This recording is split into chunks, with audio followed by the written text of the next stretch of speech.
Tarihte bir sandık var. Sadece bir sandık değil, dokunan insanı anında öldüren bir sandık. Bir ordunun önüne koyduklarında düşmanı dağıtan bir sandık. İçine girdiği bir tapınakta en güçlü tanrı heykelini sabah bulduklarında parça parça yere devrilmiş halde bırakan bir sandık. Ve bu sandık 2600 yıldır kayıp. Yahudiler arıyor, Hristiyanlar arıyor, Vatikan'ın gizli arşivlerinde olduğu söyleniyor. Etiyopya'da bir manastırda, kimsenin giremediği bir odada saklı olduğu iddia ediliyor. Hatta CIA'nin bu sandık ile ilgili gizli belgeleri olduğu konuşuluyor. Bu sandığın adı Ahit Tanrı. Bugün Sırlar Odası'nda yeni bir seriye başlıyoruz. Kayıp Kutsal Emanetler serisi. Ve ilk bölümümüzde tarihin en çok aranan, en gizemli, en tehlikeli objesinin izini süreceğiz. Sırlar Odası'na hoş geldiniz.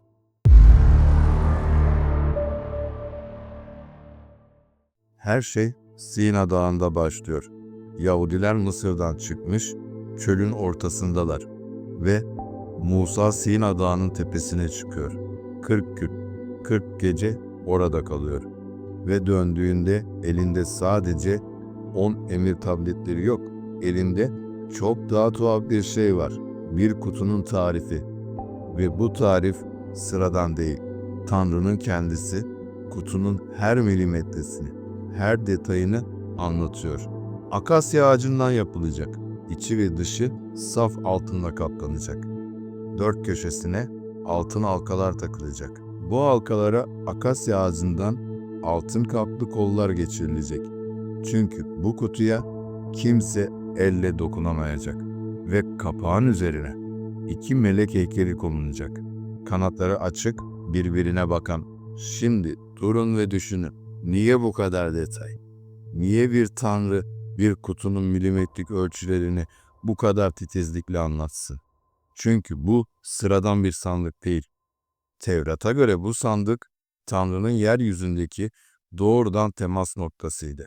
Musa bu sandığın üzerindeki 2 melek figürünün arasından Tanrı ile konuşuyordu. Yani bu sandık bir iletişim cihazıydı.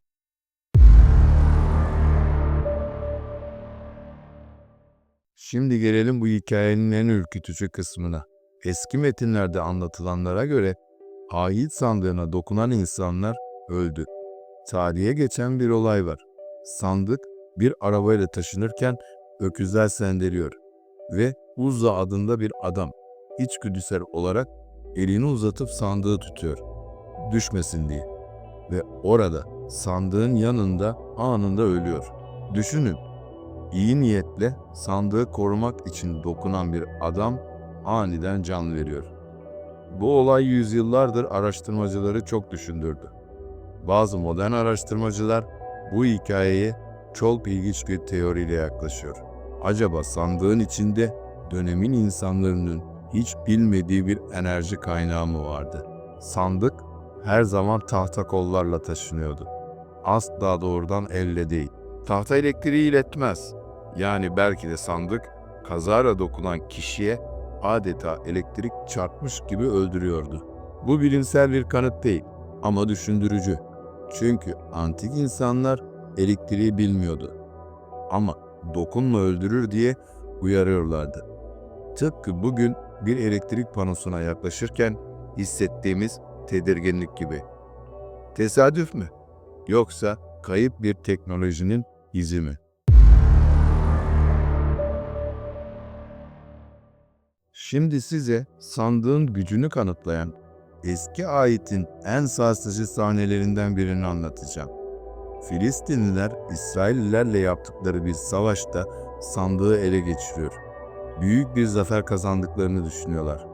Sandığı alıp kendi şehirlerine, Aşdod'a getiriyorlar ve onu kendi tanrıları Dagon'un tapınağına koyuyorlar. Bunu bir zafer sembolü olarak yapıyorlar. Bizim tanrımız sizin tanrınızdan daha güçlü demek için. Ertesi sabah tapınağa giriyorlar ve Dagon heykelini buluyorlar. Yüzü yere düşmüş, ahit sandığının önünde. Sanki ona secde ediyormuş gibi. Heykeli düzeltiyorlar. Yerine koyuyorlar ertesi sabah tekrar giriyorlar. Bu güzel heykel paramparça, başı ve elleri kopmuş yerde duruyor. Filistinliler dehşete kapılıyor ve sandığı şehirden şehire gezdirmeye başlıyorlar. Çünkü her gittiği yerde felaketler, hastalıklar baş gösteriyor. Sonunda sandığı İsrail'e geri gönderiyorlar. Artık ona dokunmaya cesaret edemiyorlar. Bu hikaye binlerce yıldır aktarılıyor ve her aktarımda aynı soru soruluyor. Bu sandıkta gerçekten ne vardı?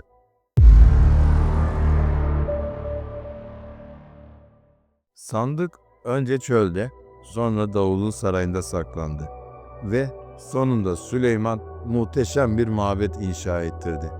Mabedin en kutsal bölümüne, kutsallar kutsalı denilen, sadece baş rahibin bile yılda sadece bir kez girebildiği bölüme sandığı yerleştirdi. Yüzyıllarca orada kaldı ve sonra, yani milattan önce 587 yılında Babil kralı Nebukadnezar Kudüs'ü işgal etti. Süleyman mabedi yağmalandı, yakıldı. Yahudiler sürgüne gönderildi ve o tarihten sonra ahit sandığına dair hiçbir kanıt yok. Tarihin en kutsal, en korunan, en titizlikle saklanan objesi bir anda kayıtlardan siliniyor. Sanki buharlaşmış gibi. Peki nereye gitti? İşte burada gerçek bir gizem başlıyor.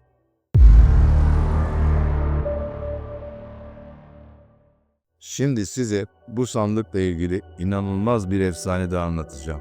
Etiyopya'nın en kutsal metni, Kebra Nagast, yani kralların görkemi, çok çarpıcı bir hikaye anlatıyor. Saba Melikesi, yani Kraliçe Belkıs, ünü her yere yayılan Süleyman'ı ziyarete gidiyor. Ve efsaneye göre Süleyman'la birlikte bir oğulları oluyor. Menelik. Menelik büyüyünce Kudüs'e, babasını ziyarete gidiyor ve döndüğünde yanında ahit sandığını da götürüyor.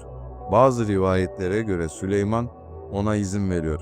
Bazı rivayetlerde ise Menelik'in adamları kralın haberi olmadan sandığı çalıyor. Ve efsaneye göre o sandık o günden beri Etiyopya'da. Şimdi en çarpıcı kısma geliyoruz. Etiyopya Ortodoks Kilisesi'ne göre ahit sandığı bugün hala Aksum şehrindeki Aziz Merios Zion Kilisesi'nde ve asıl şaşırtıcı olan kilisenin baş rahibi bile sandığın bulunduğu odaya giremiyor. Sandığın tek koruyucusu, ölene kadar kutsal topraklardan ayrılmayan bakire bir keşiş. Yüzyıllardır tek bir insan hayatını bu odanın yanında geçiriyor. Kimseye göstermeden, kimseye açıklamadan. Gerçek mi? Efsane mi? Bilim adamları bu hikayenin büyük kısmının efsane olduğunu düşünüyor. Ama Etiyopya halkı için bu sorgulanamaz bir gerçek ve binlerce yıldır bu inançla yaşıyorlar. Etiyopya tek teori değil. Bazı araştırmacılar sandığın Babil istilasından önce Levililer tarafından Süleyman Mabedi'nin altındaki gizli bir bölmeye saklandığını öne sürüyor. Yani sandık hiçbir zaman Kudüs'ten çıkmadı.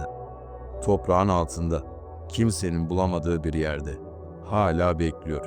Bazıları ise çok daha çarpıcı bir teoriyi savunuyor. Milattan sonra Roma, Kudüs'ü tamamen yıktığında Roma valisi Titus'un bu gizli bölmeye ulaştığını ve sandığı diğer kutsal eşyalarla birlikte Roma'ya götürdüğünü iddia ediyor. Ve oradan da Vatikan'ın gizli arşivlerini. Bir başka ipucu daha var.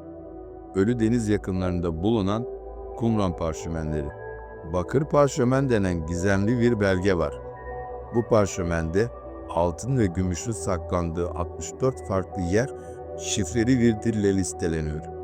Bazı araştırmacılar bu parşömenin sandığın gizlendiği yere dair bir ipucu olabileceğini düşünüyor. 3000 yıl, 4 kıta, onlarca teori ve hiçbiri kesin kanıtla desteklenmiyor.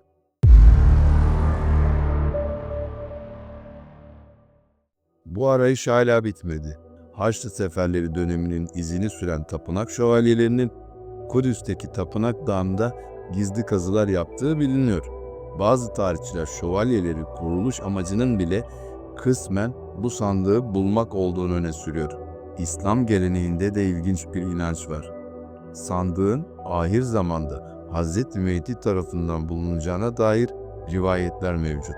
Ve daha yakın zamanda CIA'nin bu konuyla ilgili gizli bir belgeyi yayımladığı haberleri sosyal medyada büyük yankı yaptı. Belgenin gerçekliği hala tartışmalı ama bu bile şunu gösteriyor. İnsanlık bu kutuyu aramaktan asla vazgeçmedi. Ama neden?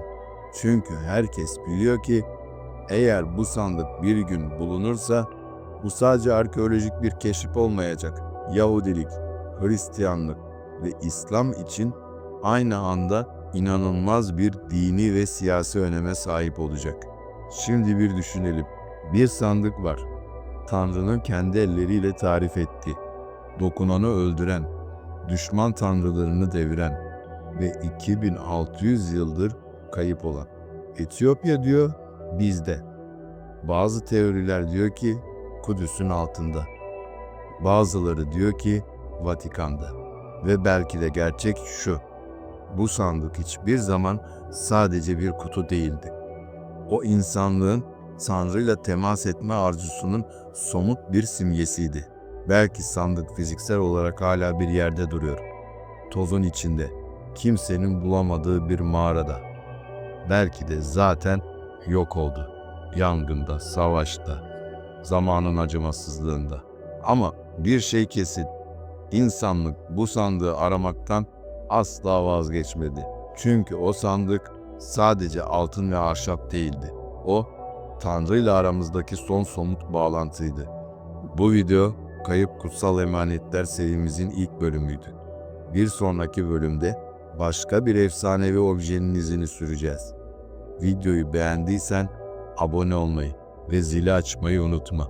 Çünkü sırlar henüz çözülmedi. Hoşça kalın.